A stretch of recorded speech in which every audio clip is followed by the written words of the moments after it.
அஸ்ஸலாமு அலைக்கும் friends, welcome back to my channel. நம்ம பாவக்காய் ஃப்ரை தான் இப்போ பார்க்கலாம். வாங்க வீடியோக்குள்ளே.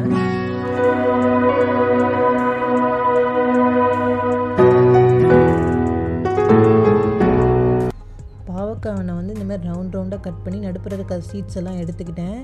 தண்ணியில் உப்பு மஞ்சத்தூள் போட்டு ஊற வச்சுருக்கேன் அரை மணி நேரம்.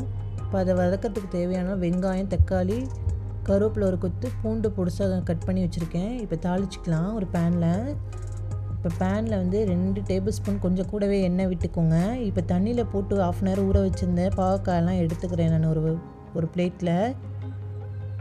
இந்த கசப்பு போகிறதுக்காக குழந்தைங்கள்லாம் கொஞ்சம் கசப்பாக இருக்குன்னு இப்படி சாப்பிட மாட்டாங்க. இந்த மாதிரி நீங்கள் செஞ்சு கொடுங்க. இப்போ எண்ணெய் சூடானவொடனே இந்த பாவக்காய் அதில் சேர்த்து இது வதங்கிறதுக்கு தேவையான உப்பு விட்டு அந்த எண்ணெயிலே போட்டு நல்லா ஃப்ரை பண்ணிக்கோங்க. மீடியமான ஃப்ளேம்லேயே வச்சு நல்லா இடையில கிண்டி விட்டு நல்லா ஃப்ரை பண்ணிக்கோங்க.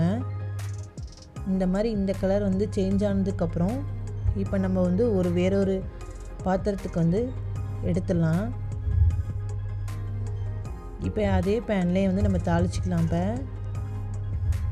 அதுலேயே இன்னும் கூட கொஞ்சம் எண்ணெய் வேணாலும் ஊற்றிக்கோங்க.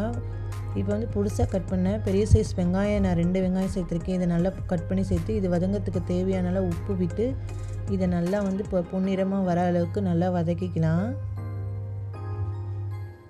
பாவக்காய் பொதுவாகவே கொஞ்சமாவது கசப்பு தன்மை இருக்கணும், தான் உடலுக்கு ஆரோக்கியம். இப்போ ஒரு கொத்து கருவேப்பிலையும் பொடிசாக கட் பண்ண பூண்டும் சேர்த்துக்கிறேன். இது நல்லா பச்சை வாசனை போகிற அளவுக்கு நல்லா வதக்கிக்கலாம். இப்போ பாருங்கள், தக்காளி பொடிசாக கட் பண்ண ஒரு 2 மீடியம் சைஸ் தக்காளியை நான் பொடிசாக கட் பண்ணி சேர்த்துக்கிறேன்.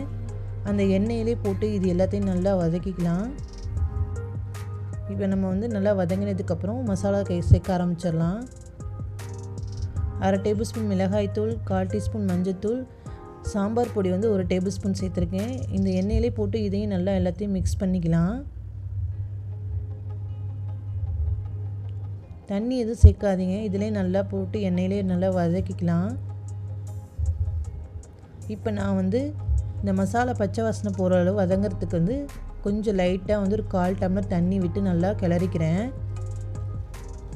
இப்போ நம்ம ஃப்ரை பண்ணி வச்சுருந்த பாவக்காயெல்லாம் சேர்த்துக்கலாம். பாவக்காய் கசப்பு தன்மை உடலுக்கு ரொம்ப நல்லது. வயிற்றில் இருக்க புண்கள் கூட ஆற்றும். நீங்களும் வீட்டில் ட்ரை பண்ணி பார்த்து கமெண்ட் பண்ணுங்கள். மறக்காமல் லைக் அண்ட் ஷேர், சப்ஸ்கிரைப் பண்ணுங்கள்.